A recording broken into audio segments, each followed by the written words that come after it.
Happy New Year, everyone. I thought I'd give you a look at what's ahead in 2023 here on EV Rider. First off, congratulations to EV motorcyclists Sabrina Batchelor and Rick Flashman.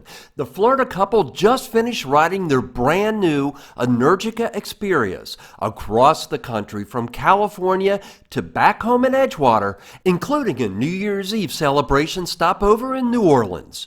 They're the first Floridians to take delivery of the new sport touring machines. Rick is also under the impression they are likely the first individual customers in the world to take delivery of the Experias, which have so far been loaned primarily to journalists for riding evaluations. They flew out to California to pick them up rather than wait for them to be shipped back to Eurocycles here in Florida. If you're not familiar with the Xperia, it's currently the king of the hill when it comes to touring EVs, with the industry's biggest battery at 22.5 kilowatt hours, as well as level 2 and DC CCS fast charging.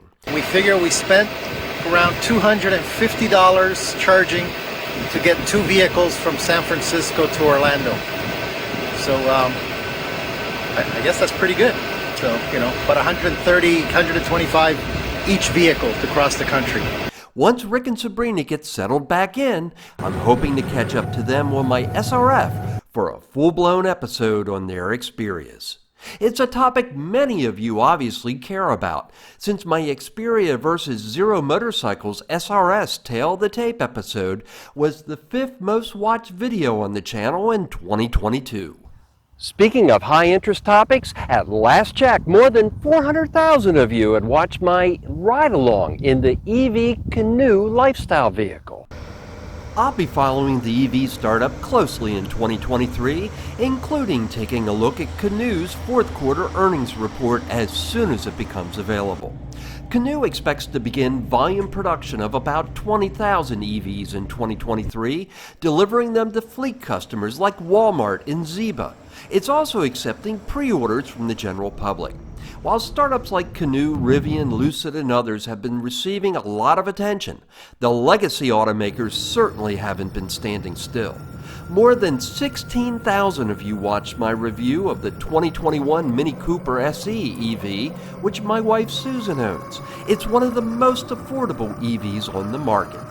Mini is expected to fully unveil its next generation Cooper EV this year and start deliveries in 2024. It will also be expanding its EV lineup with a vehicle very similar to the Aceman EV concept shown here. Based on the stats, EV riders are also excited about a next-generation rivalry brewing between Chevrolet and Ford.